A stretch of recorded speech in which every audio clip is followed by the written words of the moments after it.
Today's topic is top working a carambola tree. This particular tree used to be really huge, I'd say close to 15 feet tall.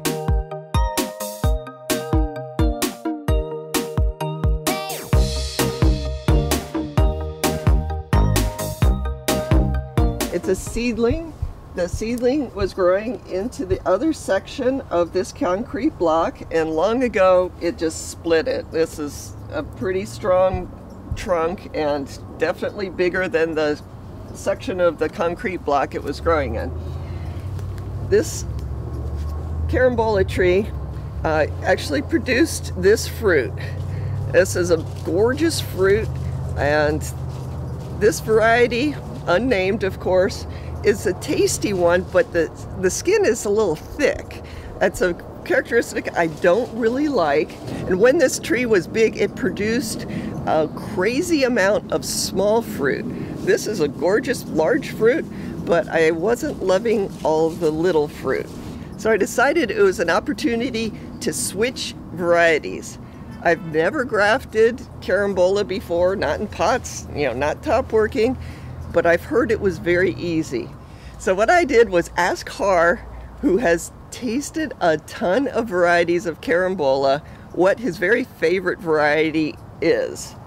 And his answer immediately was Sri Kambangan.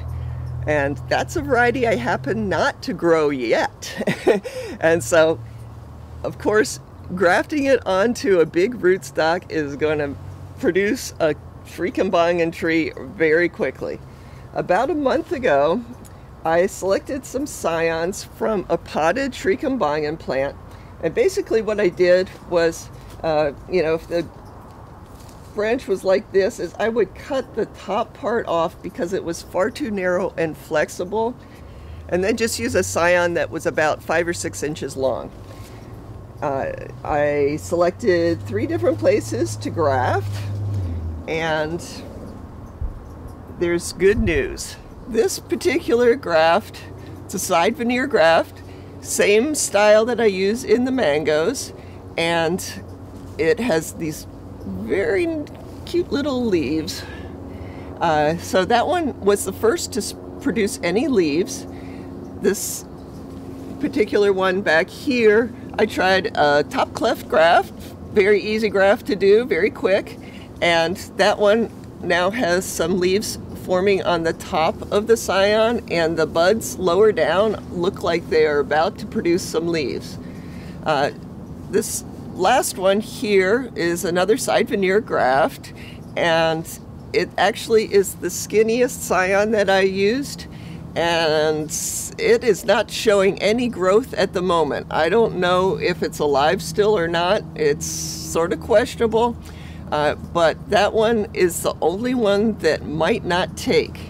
So the next step for this particular situation is to graft onto these shoots that have formed more recently.